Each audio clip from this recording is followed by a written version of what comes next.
সুপ্রিয় দর্শক, এইমাত্র পাওয়া সকালের সংবাদে আপনাদের স্বাগতম। শুরুতে জানাবো সংবাদ শিরোনাম, পরে বিস্তারিত।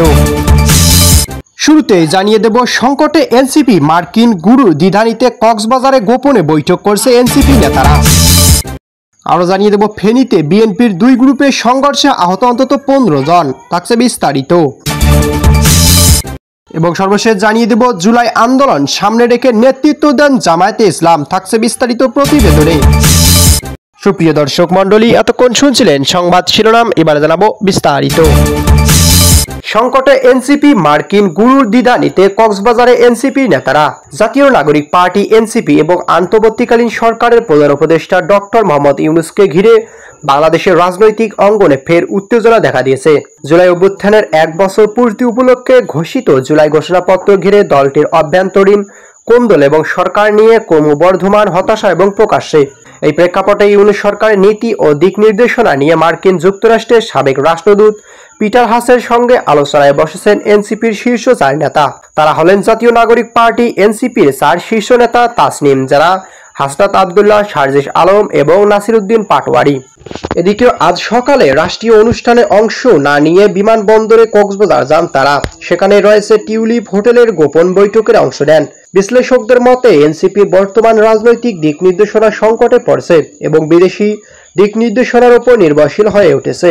সাংবাদিক নাজমুস সাকিব ও তার ভেরিফাইড ফেসবুক পেজে দেওয়া এক পোস্টে বলেন, এ মুহূর্তে কক্সবাজারে রয়েছে টিউলিপ হোটেলের যে সিট পাল বিচ রিসোর্ট হিসেবে পরিচিত একটা পক্ষ গোপন বৈঠকে বসেছেন এনসিপি হাসনাত আবদুল্লাহ, সার্জিস আলম, নাসিরউদ্দিন পাটোয়ারি এবং তাসনিম জারা।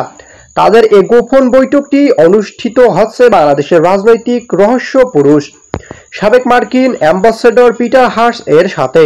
কোনো ষড়যন্ত্রে জাল বলছেন তারা, কক্সবাজারের সাংবাদিকদের ভাইদের দৃষ্টি আকর্ষণ করছি। তার পোস্টে আরও বলা হয়, তাদের এই কক্সবাজার যাত্রার ব্যাপারে জেলা পুলিশকে আগে থেকে অবহিত করা হয়নি। পুলিশের আইজি বাহারের স্ত্রী হেলেন নিজের মোবাইল থেকে কক্সবাজার জেলা স্পেশাল ব্রাঞ্চের পুলিশকে ফোন করে তাদের প্রোটোকল নিশ্চিত করেন। এদিকে ফেনীতে বিএনপি দুই গ্রুপের সংঘর্ষে আহত 15 জন, অনুপ্রবেশকারী লিগারদের দোষারোপ। জুলাই দাঙ্গার বর্ষপূর্তিতে ফেনীর দাগনভূঞা উপজেলা বিএনপির দুই গ্রুপের সংঘর্ষে অন্তত 15 জন আহত হয়েছেন। এ ঘটনায় আওয়ামী লীগ থেকে বিএনপিতে অনুপ্রবেশকারীদের ওপর দায় চাপিয়েছে এক পক্ষ। এদিকে আজ সকালে উপজেলা শহরে এই সংঘর্ষের ঘটনা ঘটে। আহতরা হলেন সাবেক জেলা ছাত্রদলের সহসভাপতি কাজী জামশেদুর রহমান ফটিক, ছাত্রদল কর্মী সাইমন হক রাজীব, ইঞ্জিনিয়ার সোহেল সরওয়ার, বেলাল, শিফাত, মিলন, সঞ্জিত দাস, জাহাঙ্গীর তৌহিদ, মানিক সহ মোট 15 জন। এদিকে জানা যায়, উপজেলা বিএনপির আহ্বায়ক আকবর হোসেনের নেতৃত্বে একটি বিজয় মিছিল বের করা হয়। একই সময় পৌর বিএনপির সাধারণ সম্পাদক কাজী সাইফুর রহমান স্বপন এবং জেলা ছাত্রদলের সাবেক নেতা কাজী জামশেদুর রহমান ফটিকের নেতৃত্বে আরেকটি পক্ষ 0 পয়েন্টে একটি ফ্রি মেডিকেল ক্যাম্পেইন আয়োজন করা হয়। আকবর গ্রুপের মিছিল ও এলাকা দিয়ে যাওয়ার সময় দুই গ্রুপের পক্ষে উস্কানিমূলক স্লোগানকে কেন্দ্র করে ধাওয়া, পাল্টা ধাওয়া এবং ইটপাটকেল নিক্ষেপের ঘটনা ঘটে। পুলিশ পরিস্থিতি নিয়ন্ত্রণের চেষ্টা করলে উভয় পক্ষের 15 নেতাকর্মী আহত হন।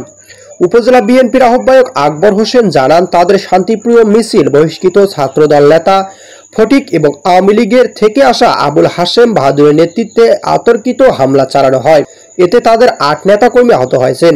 অন্যদিকে কাজী সাইফুর রহমান স্বপন জানান, আকবর গ্রুপের লোকজন তাদের মেডিকেল ক্যাম্পের সামনে দিয়ে যাওয়ার সময় ভুয়া ভুয়া বলে স্লোগান দেওয়ার ঘটনায় সূত্রপাত হয়। এতে তাদের 7 জন কর্মী আহত হয়েছেন। জুলাই আন্দোলন সামনে থেকে নেতৃত্ব দেয় জামায়াত। 2024 সালের জুলাই আগস্টে ঘটে যাওয়া কোটা সংস্কার আন্দোলন ও সরকার বিরোধী অসহযোগ আন্দোলন, যা অনেকেই জুলাই বিপ্লব বা ছাত্র জনতা গণ অভ্যুত্থান নামে উল্লেখ করছেন, সেই আন্দোলন বাংলাদেশের জামায়াতে ইসলামীর ভূমিকা নিয়েও গুরুতরভাবে শুরু হয়েছে বিতর্ক। জনগণের চোখে ধুলা দিয়ে তারা ছদ্মবেশে শুরু থেকেই এই আন্দোলনের সঙ্গে জড়িয়ে পড়ে, আর তাদের ধ্বংসাত্মক কর্মকাণ্ডের এক সময় সরকারের পতন হয়। 2024 সালের জুলাই আগস্ট আন্দোলন ছাত্র জনতার গণ অভ্যুত্থান বা জুলাই বিপ্লব নামে পরিচিত।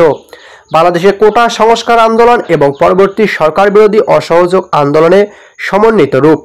এই আন্দোলন বিভিন্ন রাজনৈতিক দল ও সংগঠনের ভূমিকা নিয়ে বিতর্ক রয়েছে, বিশেষ করে বাংলাদেশ জামায়াতে ইসলামী এবং এর ছাত্র সংগঠন ইসলামী ছাত্র শিবিরের ভূমিকা নিয়েও। তবে জামায়াত শিবিরের লিডিং ভূমিকা সম্পর্কিত দাবি স্পষ্টভাবে প্রমাণিত নয় এবং এটি বিতর্কিত।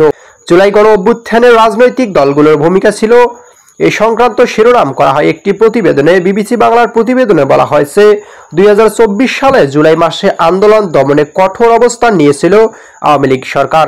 তখন তাদের তরফ থেকে ক্রমাগত আঙ্গুল তোলা হচ্ছিল বিএনপি ও জামায়াতে ইসলামের দিকে। বিএনপির মহাসচিব মির্জা ফখরুল ইসলাম আলমগীর বলেছেন, ছাত্র আন্দোলনে দলের প্রকাশ্য সমর্থন না নেওয়ায় নিয়ে বিবিসির প্রশ্নের জবাবে বিরক্তি প্রকাশ করেছেন। তিনি এ ধরনের প্রশ্নকে উদ্দেশ্যপ্রণীত ও বিভাজন সৃষ্টির চেষ্টা হিসেবে অভিহিত করেন। তবে তিনি এ বিষয়ে বিস্তারিত ব্যাখ্যাও দিয়েছেন। মির্জা ফখরুল ইসলাম আলমগীর বলেন, বাংলাদেশের রাজনৈতিক সংস্কৃতিতে একটি সমস্যা আছে। ছাত্ররা অনেক সময় অন্য কোনো দলের নিজেদের বলে দাবি করতে চায় না। সমর্থন বলে তারা বলে, তাদের সমর্থন আমাদের দরকার নেই। এর কারণে সরকারি সমর্থন দেওয়া মাঠে ও সমর্থন দেওয়ার মধ্যে পার্থক্য আছে। আমরা তো মাঠেই ছিলাম।